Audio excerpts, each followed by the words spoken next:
ನೋಡ್ರಿ ಚಪಾತಿ ಮಾಡೇನಿ. ಆಮೇಲೆ ನನ್ನ ಮಗಳು ಇದು ಸಲಾಡ್ ಹೆಚ್ಚಿಟ್ಟೇನಿ, ಕ್ಯಾರೆಟ್ ಮತ್ತು ಇದು ಸೌತೆಕಾಯಿ. ಆಮೇಲೆ ಬೆಳಗ್ಗೆ ಚಟ್ನಿ ಮತ್ತು ಪಡ್ಡು ಮಾಡಿದ್ದೆ. ಆಮೇಲೆ ಸ್ವಲ್ಪ ಆಲೂ ಬಾಯ್ಲ್ ಮಾಡಿಟ್ಟೇನಿ.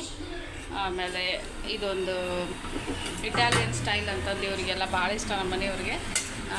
ಒಗ್ಗರಣೆ ಹಾಕಿಟ್ಟೇನೆ, ಸಾಸಿವೆ, ಜೀರಿಗೆ, ಸ್ವಲ್ಪ ಕರಿಬೇವು, ಆಮೇಲೆ ಖಾರ ಪುಡಿ, ಅರಿಶಿನ ಪುಡಿ, ಸ್ವಲ್ಪ ಎಳ್ಳದು ಹಾಕಿ ಇಟ್ಟೇನಿ. ಇದಕ್ಕೇನು ಉಳ್ಳಾಗಡ್ಡಿ ಟೊಮ್ಯಾಟೋದು ಏನು ಬೇಕಾಗಿಲ್ಲ, ಬೇಕಿದ್ರೆ ಲಾಸ್ಟಿಗೆ ಸಾಸ್ ಹಾಕೋಬೋದು.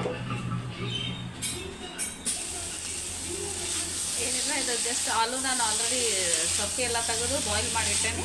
ಜಸ್ಟ್ ಮಿಕ್ಸ್ ಮಾಡಬೇಕು.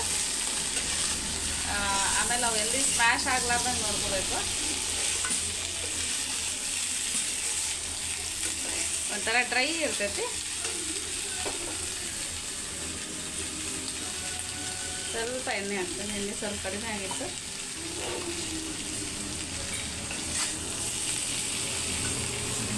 ಈ ಥರ ಎತ್ತಿ ಹಿಂಗೆ ಮಾಡಿ ಮ್ಯಾಲೆ